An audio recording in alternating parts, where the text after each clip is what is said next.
Hola, buenos días. El día de hoy vamos a iniciar la unidad 4 del sistema respiratorio de la Cátedra de Fisiología del Posgrado en Nutrición Clínica de la Universidad de los Andes. Quien les habla, licenciada Luisa Contreras, residente 1. Damos inicio entonces a la revisión del tema número 10, correspondiente al aparato respiratorio. El sistema respiratorio está formado macroscópicamente por las vías aéreas, los pulmones y los músculos respiratorios, que hacen posible el intercambio de gases tanto hacia adentro a nivel celular como hacia afuera del organismo. En los alvéolos pulmonares, las moléculas de oxígeno y dióxido de carbono se intercambian pasivamente por difusión entre el entorno gaseoso y la sangre. De esta manera, el sistema respiratorio promueve la oxigenación y la eliminación de CO2, que es una sustancia de desecho del metabolismo celular. También cumple la función de mantener el balance entre ácidos y bases en el cuerpo a través de la eficiente remoción de CO2 de la sangre. Todo esto lo vamos a estudiar con bastante detalle a lo largo de esta clase.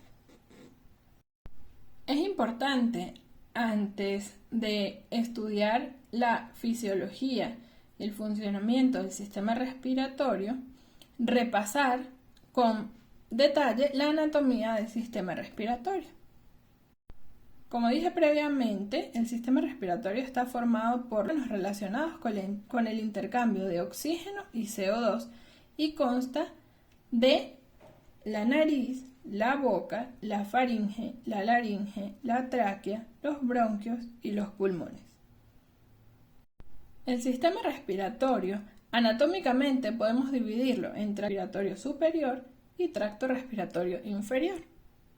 Con respecto a las estructuras que forman parte del tracto respiratorio superior, podemos incluir a la nariz, que a su vez está subdividida en vestíbulo nasal, cornetes nasales, cavidad nasal, los senos paranasales, la laringe, que a su vez está formada por la epiglotis, en donde se encuentra el cartílago tiroides y el cartílago cricoides también.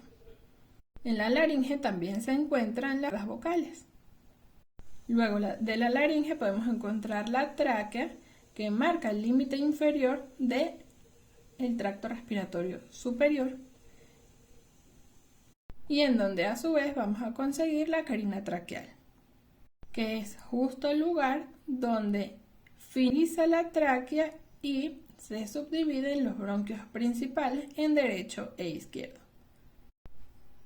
Luego tenemos entonces el tracto respiratorio inferior, el cual va a estar constituido por los bronquios, los bronquiolos, los alvéolos y el parénquima pulmonar como tal. Como comenté hace un momento, los bronquios principales van a estar divididos en uno derecho y uno izquierdo para cada pulmón. El pulmón derecho, a su vez, se va a dividir en tres lóbulos, que son el lóbulo superior, el lóbulo medio y el lóbulo inferior. Por otra parte, el pulmón izquierdo se va a dividir en dos lóbulos, el lóbulo superior y el lóbulo inferior. En esta imagen podemos observar el músculo respiratorio importante, que es el diafragma, y en la parte superior de la imagen tenemos la estructura de un alvéolo pulmonar. Como vemos, el alvéolo pulmonar a su vez se divide en conducto alveolar y sacos alveolares, y estos alveolares a su vez están retapizados por capilares sanguíneos, que como vamos a ver más adelante es donde se realiza el intercambio entre oxígeno y CO2. Para conocer mejor la estructura de los pulmones, debemos comenzar diciendo que los pulmones son dos órganos con forma de pirámide truncada, compuestos por un tejido esponjoso de color gris rosáceo que ocupa la mayor parte del espacio del tórax. Su función principal es conducir el oxígeno necesario para que las células puedan ejecutar sus procesos metabólicos aerobios y lleven a cabo sus funciones normales, contribuyendo además en la eliminación de CO2 excretado. Los pulmones están rodeados por una membrana denominada pleura y están separados entre sí por una estructura conocida como mediastino, un área que contiene el corazón y los vasos sanguíneos principales, la tráquea, el esófago, el timo y los ganglios linfáticos. El pulmón derecho, comenté anteriormente, tiene 3 secciones o partes conocidas como lóbulos. El pulmón izquierdo tiene 2 lóbulos con sus correspondientes bronquios principales. A su vez, estos bronquios principales se dividen en bronquios más pequeños y luego en estructuras cilíndricas de diámetro llamados bronquiolos, y estos bronquiolos terminan en los sacos de aire llamados alvéolos.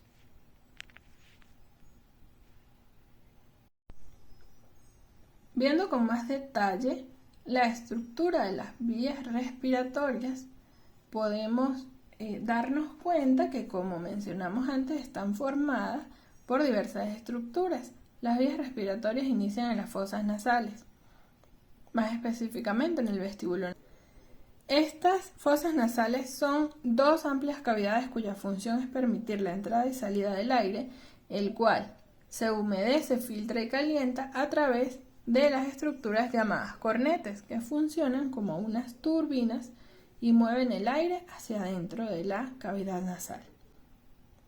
Luego de la cavidad nasal nos encontramos con la faringe, que es una estructura en forma de tubo situada en el cuello y revestido de membrana mucosa, y conecta la cavidad bucal y las fosas nasales con el esófago y la laringe. Seguidamente, en la laringe se encuentran las vocales que dejan entre sí un espacio llamado glotis. Sabemos que las cuerdas vocales son 2 pliegues o 2 repliegues situados en la laringe que vibran cuando el aire los atraviesa, produciendo la voz. Y la glotis es la porción más estrecha de la laringe y es un espacio que está limitado por las cuerdas vocales. Por encima de la glotis podemos encontrar un cartílago llamado epiglotis, que obstruye el paso del bolo alimenticio en el momento de la deglución, evitando que éste alcance el sistema respiratorio, y marca el límite entre la orofaringe y la laringofaringe. La laringe se continúa con la tráquea, el cual es un conducto en forma de tubo que tiene la función de hacer posible el paso del aire entre la laringe y los bronquios. Su pared está reforzada por un conjunto de cartílagos con forma de C que dificultan que la vía se colapse por la compresión externa sobre el cuello. La tráquea a su vez da origen a 2 bronquios principales que se dividen en bronquios secundarios y luego bronquios lobares. Cada bronquio lobar se divide a su vez en bronquios terciarios o segmentarios que se dividen en bronquiolos. El bronquiolo continúa el proceso de ramificación y da origen al bronquiolo terminal, de donde dividen, o mejor dicho, en donde se dividen en bronquiolos respiratorios, que es donde se encuentran los sacos alveolares. Los sacos alveolares o alvéolos están situados al final de las últimas ramificaciones de estos bronquiolos y tienen la forma de pequeños sacos y son el lugar en el que se produce el intercambio de gases con la sangre. Su pared es muy delgada, pues está constituida por una capa unicelular, es decir, formada por una única capa de células, para así permitir este intercambio con mayor facilidad. Se dice que sumando la cantidad de alvéolos en ambos pulmones, el ser humano dispone de alrededor de 300 millones de alvéolos, que si se desplegaran en su totalidad ocuparían al menos una superficie de 60 metros cuadrados, y que es necesaria esta enorme cantidad de superficie de intercambio para poder obtener la cantidad de oxígeno necesaria para las funciones vitales normales de nuestro organismo. Dentro de lo que tiene que ver con los músculos respiratorios tenemos a los músculos intercostales, que están situados en el espacio existente entre dos costillas consecutivas y tienen un papel muy importante en el movimiento del tórax durante la inspiración. Y además tenemos el diafragma, que es el músculo que separa la cavidad torácica de la cavidad abdominal. Sabemos que cuando el diafragma se contrae, baja y aumenta el tamaño de la cavidad torácica, provocando la inspiración con presión negativa. Cuando se relaja, sube, disminuyendo el tamaño de la cavidad torácica y favoreciendo la expiración. Por último tenemos la pleura y la cavidad pleural. La pleura es una membrana serosa que recubre ambos pulmones y consta de dos capas. La pleura parietal, que está en contacto directo con la pared del tórax, y la pleura visceral, que está en contacto directo con los pulmones. Entre ambas capas queda un espacio que se llama cavidad o espacio pleural. La presión cavidad pleural es menor que la presión atmosférica, lo cual hace posible la expansión de los pulmones durante la inspiración. A grosso modo, el sistema respiratorio tiene diversas funciones, dentro de las cuales vamos a mencionar las 5 principales, las cuales son la ventilación pulmonar, que consiste en los movimientos de inhalación y exhalación; la respiración externa, cuyo propósito es el intercambio de gases entre los pulmones y el torrente sanguíneo; la respiración interna, que se da mediante el intercambio de gases entre el torrente sanguíneo y los tejidos corporales; la fonación y el olfato. Ok, entonces para adentrarnos en lo que es el estudio de la función del sistema respiratorio, es necesario recordar y repasar primero cómo se da la circulación pulmonar, que también es conocida como circulación funcional.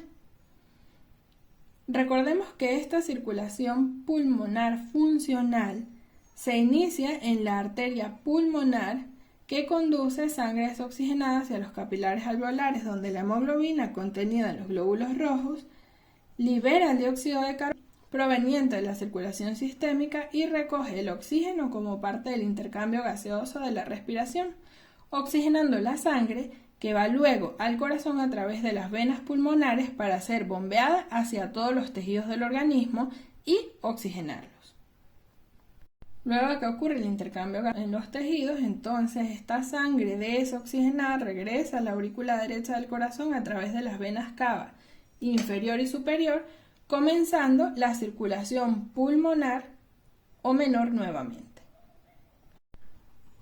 En otras palabras, la sangre pobre en oxígeno y en CO2 circula desde los tejidos a la vena cava superior e inferior, y esta sangre ingresa a la aurícula derecha, la cual es propulsada al ventrículo derecho a través de la válvula tricúspide. Cuando el ventrículo se contrae, la sangre va a través de la válvula semilunar pulmonar a la arteria pulmonar izquierda y derecha.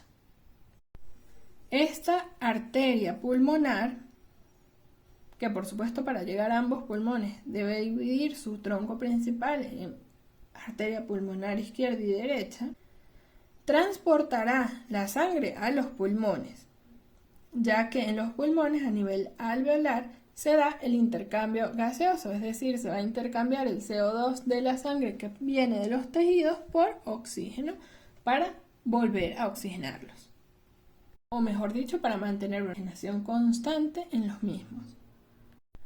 La sangre rica en oxígeno es transportada entonces desde los pulmones a través de las venas pulmonares a la aurícula izquierda. Y aquí es donde comienza la circulación mayor o sistémica, en donde la sangre que está ahora en la aurícula izquierda es propulsada al ventrículo izquierdo a través de la válvula bicúspide. Cuando el ventrículo se contrae, la sangre es enviada a través de la válvula semilunar aórtica a la arteria aorta. Desde la arteria aorta, entonces, la sangre oxigenada es distribuida a través de todas sus ramificaciones a todos los tejidos corporales, donde por supuesto entonces se reparte el oxígeno y se toma el CO2 del metabolismo celular de cada uno de los tejidos para nuevamente realizar la circulación menor. Y en este caso entonces estaríamos hablando bien de la circulación nutricia pulmonar, que es la que lleva la sangre oxigenada a los tejidos propios pulmonares. Ahora sí podemos hablar de lo que es el proceso de la respiración, que el proceso respiratorio a su vez puede dividirse en dos fases. La primera, que llamaremos respiración externa, que es el proceso de intercambio de oxígeno y CO2 entre la sangre y la atmósfera. Y esta a su vez puede subdividirse en 4 etapas, las cuales son: la primera, la ventilación pulmonar o intercambio del aire entre la atmósfera y los alvéolos pulmonares mediante la inspiración o entrada de aire a las vías respiratorias, y la expiración o salida de aire de las vías respiratorias. La segunda etapa, que es la difusión de gases o pase del oxígeno y del dióxido de carbono desde los alvéolos a la sangre y desde la sangre a los alvéolos. La tercera etapa, que es en la que se da el transporte de gases por la sangre y los líquidos corporales hasta llegar a las células y viceversa. Y por último, una cuarta etapa en la que se ejerce la regulación del proceso respiratorio. Tenemos por otra parte la respiración interna, que es el proceso de intercambio de gases entre la sangre de los capilares y las células de los tejidos en donde se localizan estos capilares sanguíneos. En cuanto a lo que tiene que ver con el metabolismo celular y las necesidades de consumo de oxígeno, sabemos que los organismos aerobios complejos requieren del sistema de captación, transporte y aporte de oxígeno para que éste llegue a los tejidos, lugar donde es pieza fundamental del ritmo energético, en el que se realiza la síntesis de ATP, molécula energética necesaria para la economía celular. Este transporte de oxígeno es un proceso que requiere del complejo y completo acoplamiento de los sistemas respiratorio, cardiovascular y sanguíneo, responsables de la oxigenación tisular. Esto que es lo que en la literatura podemos encontrar como la función respiratoria de la sangre, que consiste en el aporte, entrega o liberación de oxígeno a los tejidos para que se lleve a cabo el metabolismo oxidativo de nutrientes y la captación de CO2, producto de desecho de dicho proceso. La liberación de este oxígeno desde el aire alveolar hasta la mitocondria requiere de la función integral del corazón, los pulmones y la microcirculación, los cuales tienen como función primaria generar un flujo de sangre oxigenada a los tejidos para sostener el metabolismo aerobio. Este sistema incorpora mecanismos eficientes para mantener el aporte de oxígeno con las grandes fluctuaciones en su consumo a nivel celular y los mecanismos adaptativos para corregir la falla de cualquier componente del sistema, así como también debe corresponder regionalmente de acuerdo al estado metabólico, por ejemplo, durante el reposo, durante el ejercicio y durante los estados de enfermedad en el que se pueda encontrar la persona. A nivel celular, un suministro continuo de oxígeno es necesario para el mantenimiento de las estructuras y las funciones fisiológicas generales y específicas de cada célula en particular. En una serie de reacciones de reducción controladas por enzimas de la cadena respiratoria celular, el oxígeno se acopla como el aceptor final de electrones. Además, la cadena respiratoria está acoplada a la fosforilación oxidativa, proceso en el cual se sintetiza ATP, ADP y pirofosfato. Se puede decir entonces que esta es la vía metabólica más eficiente por medio de la cual las células derivan energía de los sustratos de los alimentos y es la responsable de suplir los requerimientos energéticos celulares. El detalle está en que, con excepción de la oxihemoglobina presente en las células musculares, el oxígeno no es almacenado en los tejidos corporales, razón por la cual se hace necesario el aporte continuo de oxígeno.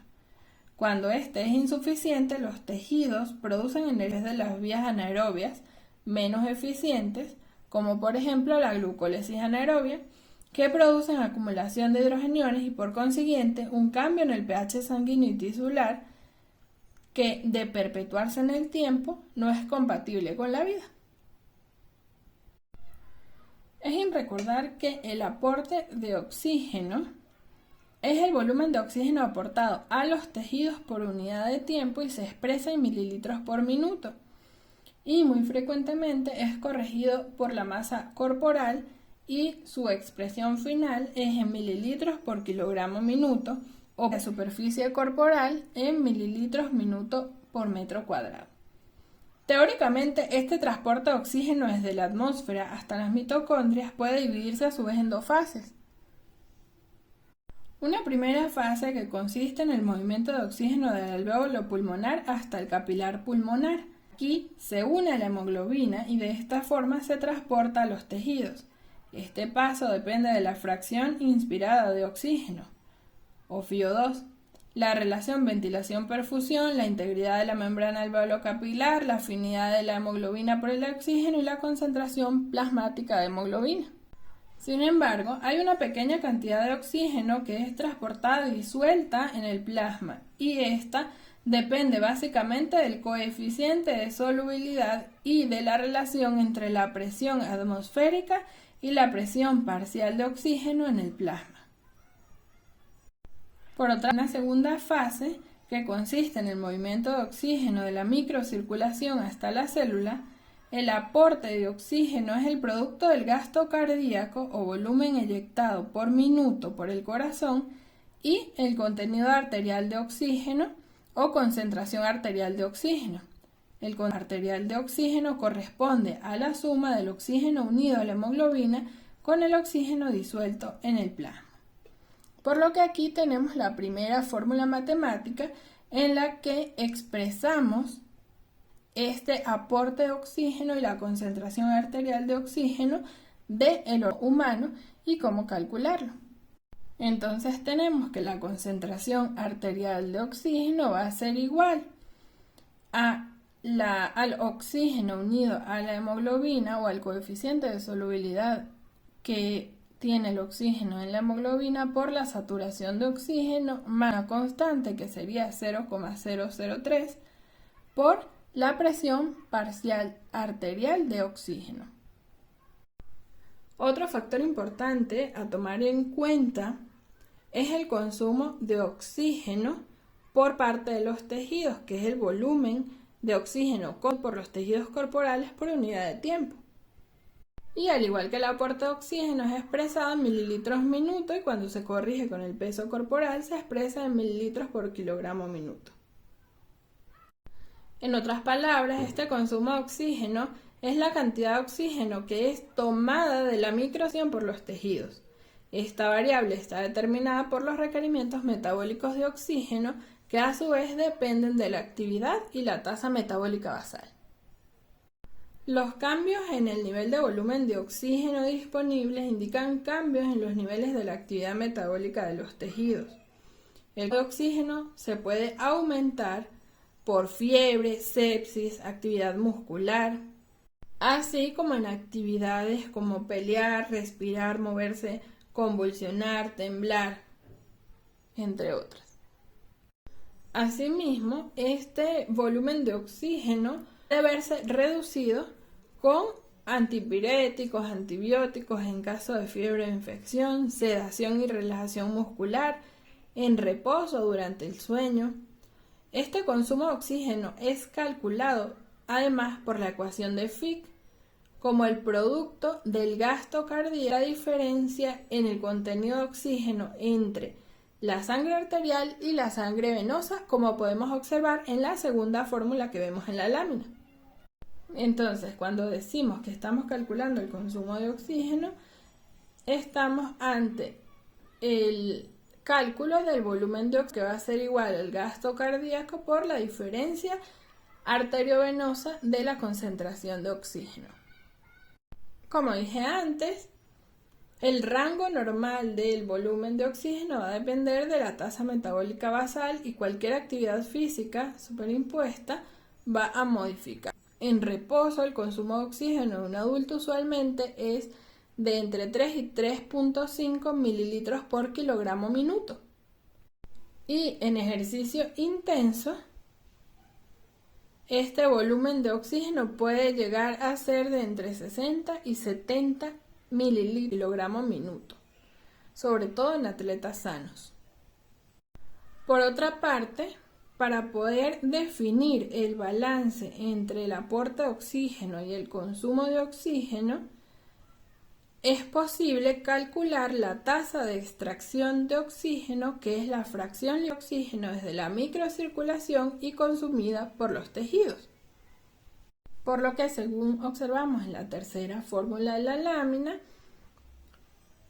la tasa de extracción de oxígeno va a ser igual a la diferencia entre el aporte de oxígeno y el consumo de oxígeno, lo que a su vez va a ser igual a la diferencia de la concentración arteriovenosa de oxígeno entre la concentración arterial de oxígeno. El cociente resultante de la tasa de extracción de oxígeno puede ser multiplicado por 100 para poder expresarlo en porcentajes. La tasa de extracción de oxígeno normal es de 0,2 a 0,3 o 20 a 30% de oxígeno liberado por los capilares y tomado por los tejidos. Y es importante saber que en la mayoría de los tejidos esta tasa de extracción de oxígeno es ajustable y en condiciones donde el aporte de oxígeno está alterado, normalmente disminuido, esta tasa puede aumentar de 0,5 a 0,6 o del 50 al 60%. Inclusive en atletas entrenados la tasa de extracción de oxígeno puede ser tan alta como 80% durante el ejercicio máximo, haciéndose evidente entonces que los ajustes en la extracción de oxígeno juegan un papel importante en el mantenimiento del volumen de oxígeno cuando el consumo de oxígeno es variable. Ahora bien, si ese aporte de oxígeno a los tejidos llega a ser muy bajo, este consumo baja proporcionalmente al aporte y a las funciones celulares, pero estas funciones pueden empezar a comprometerse. Esto se conoce como el aporte de oxígeno crítico. En condiciones normales, cuando disminuye el aporte de oxígeno, debe mantenerse el consumo basal de oxígeno. Sin embargo, en este punto la producción de energía por parte de las células llega a ser afectada por ese aporte de oxígeno, también conocido como disoxia. En otras palabras, el aporte de oxígeno crítico es el valor de consumo de oxígeno por debajo del cual el volumen de oxígeno llega a ser dependiente del suministro directamente. Este artículo que muestra a continuación es un artículo de revisión de la revista de Nutrición Clínica y Metabolismo, cuyo autor es Abel Salvador Arroyo, en el que se relaciona la calorimetría directa e indirecta en cuidados en cuanto a lo que tiene que ver con la subnutrición y la sobrenutrición del paciente en estado crítico, en donde se relaciona entonces el soporte nutricional y el metabolismo energético del paciente, en donde se concluye que la caloría indirecta realmente a realizar un manejo dirigido para poder cumplir con los objetivos energéticos o con el aporte energético por parte de los macro y micronutrientes del soporte nutricional, y además nos orienta como nutricionistas para hacer el reajuste nutricional adecuado de acuerdo con la evolución clínica del paciente de forma individualizada y así evitar la subnutrición o la sobrenutrición del paciente. Gracias por su atención y se abre el ciclo de la discusión tanto de la clase como del artículo científico.